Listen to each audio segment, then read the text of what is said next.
A new law is on its way to the president's desk to create penalties for people who produce deepfake pornographic images. It also gives victims new power to help take those images down.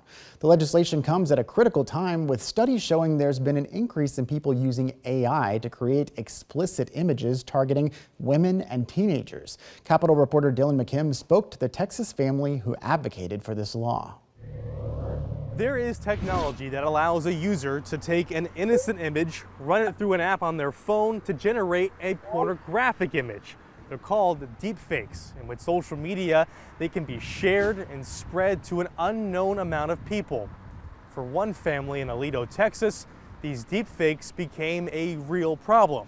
Coming to our room crying, going, "Mom, you won't believe what's happening." Anna McAdams' 14-year-old daughter, Elliston, was just a few months into high school when her life changed. Another student took pictures from her Instagram to create fake nude images of her and 8 other female students. He was sending them around on social media. I'm helpless. I can't help my child. As she tried to get the school involved to stop the spread of these images, she saw the changes in her daughter. Really watched her kind of go into a shell, kind of go inside herself. She got off of social media completely. They started spreading their story and eventually got the attention of Senator Ted Cruz, who wrote the Take It Down Act. It creates criminal charges for anyone producing and sharing non-consensual intimate images. But more importantly, it helps victims get those images taken down. McAdams said it was very difficult for her to get Snapchat to help get the images of her daughter taken off. We would go on there and we just request, please take these down, leave my email, my phone number, never heard back from them. The new law gives tech companies 48 hours to take down one of these images after someone reports it. The Federal Trade Commission has authority to punish any company that does not comply. Any victim will have a federal statutory right to ensure that content gets taken down. McAdams and her daughter are currently working on a curriculum to educate schools and parents about how to approach these situations in the future. This Take It Down Act is there,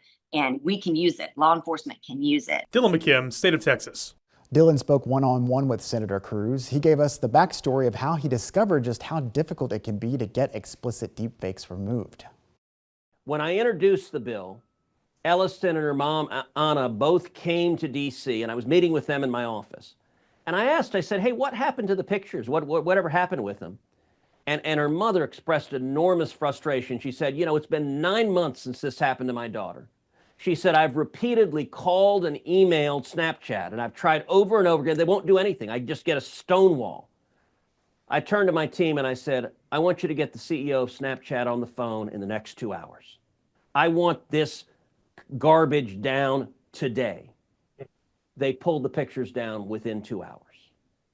It shouldn't take a sitting U.S. senator making a phone call to get that content down. And now, as soon as the president signs the Take It Down Act into law, any victim will have a federal statutory right to ensure that content gets taken down.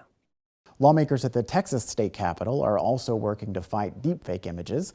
The Texas House unanimously passed legislation last week that would require the same 48-hour time limit for social media companies to take down inappropriate images when they receive a complaint. That bill now moves to the Senate. Thank you again for joining us for State of Texas. I'm Josh Hinkle. We'll be back next week to bring you an in-depth look at Texas politics.